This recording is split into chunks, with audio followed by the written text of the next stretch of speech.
Adakah orang Melayu sanggup terus diperbodohkan? Berhubung aspek kepimpinan, Allah Subhanahu Wa Taala meletakkan syarat bahawa pemimpin mestilah amanah kerana segala amalannya akan disoal di akhirat kelak. Dalam hadis diriwayatkan Abu Hurairah radhiyallahu an, Rasulullah sallallahu alaihi wasallam bersabda, "Maka sekiranya hilang sifat amanah, tunggulah hari pembalasan."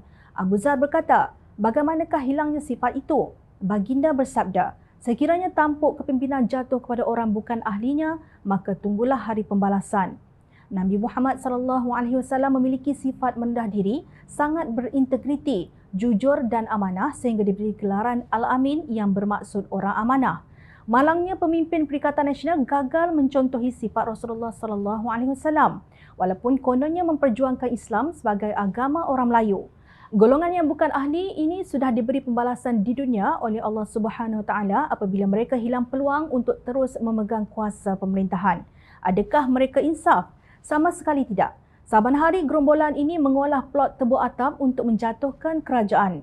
Menurut Perdana Menteri Datuk Seri Anwar Ibrahim, hari ini mereka menimbulkan cerita baharu, kononnya kerajaan akan tumbang pada bulan Ogos.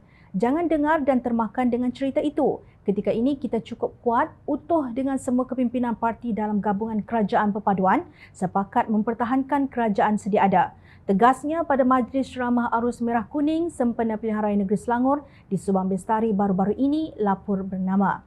Anwar berkata kestabilan kerajaan kini diperkuat dengan kesepaduan serta kesepakatan dua timbalannya, Datuk Seri Dr. Ahmad Zahid Hamidi dan Datuk Seri Fadilah Yusof yang terus menzahirkan sokongan demi kekukuhan kerajaan.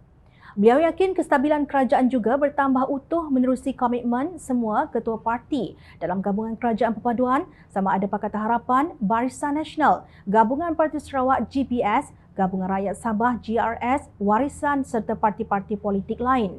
Anwar juga menzahirkan komitmen untuk tidak sesekali berkompromi dan memaafkan mereka yang terbabit dengan perbuatan tidak amanah. Beliau akan meminta pihak berkuasa menyiasat sehingga wang yang dicuri dikembalikan kepada rakyat. Saya tidak mahu banyak berjanji, tapi yang pasti saya akan cuba sedaya upaya membuat perubahan ke arah kebaikan rakyat dan negara. Itu saya berani janji, katanya. Dari mana asalnya cerita ini tidak diketahui. Namun, lidah rasmi PAS Harakah Daily pada 14 Mei lalu memetik Ketua Pengarah Pilihan Raya PAS, Datuk Seri Muhammad Sanusi Mat Noor, sebagai berkata beliau tidak menolak kemungkinan boleh berlaku pertukaran kerajaan persekutuan.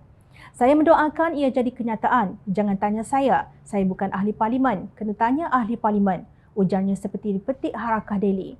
Menurut portal tersebut, Muhammad Sanusi berkata perkara itu juga mungkin timbul dan boleh diusahakan menerusi pelbagai platform selain daripada gabungan parti-parti politik di mana wujudnya kesatuan daripada pihak-pihak terbabit. Nah, itulah sahaja idea yang sedang difikirkan oleh pemimpin Perikatan Nasional untuk menebuk atap. Cerita kerajaan persekutuan akan bertukar digabung jalin dengan dongeng kononnya pihak istana turut merestui mereka ditularkan agar rakyat terpedaya. Pada 29 Julai lalu, Pejabat Sultan Perak Sultan Nazrin Muizzuddin Shah membuat laporan polis berhubung satu video yang disunting supaya pengundi sokong PAS pada pilihan raya 6 negeri.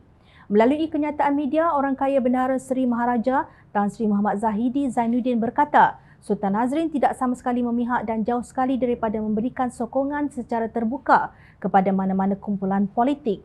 Adalah dipercayai ada pihak yang memilih memetik titah Sultan Nazrin Shah pada tahun 2013 untuk ditularkan semula dengan tujuan mahu mempengaruhi pengundi agar menyokong parti PAS dalam suasana menjelang pilihan raya di 6 buah negeri pada 12 Ogos 2023, kata Muhammad Zahidi dalam satu kenyataan media. Sebenarnya sebahagian titah baginda dalam video itu telah lama ditularkan oleh PAS untuk tujuan politik mereka. Pada 9 April 2018, iaitu sebelum pilihan raya umum ke-14, PAS Parit Buntar telah memuat naik video tersebut di Facebook Siap dengan kapsion Undilah PAS. Justru Jom Channel menyokong tindakan Pejabat Sultan Perak yang membuat laporan polis demi melindungi nama baik Duli Yang Maha Mulia Paduka Seri Sultan Perak daripada diheret dan dicemari oleh mana-mana pihak untuk meraih laba politik. Hari ini berbuat onar, esok meminta maaf setelah tular. Itulah modus operandi gerombolan yang hilang sifat amanah ini dan tidak takut kepada dosa kerana melanggar perintah Allah Subhanahu Wa Taala serta Nabi sallallahu alaihi wasallam. Sampai bila orang Melayu sanggup terus diperbodohkan oleh pemimpin yang terdesak ini? Rakyat yang cerdik, sedih dan malu sentiasa memahati.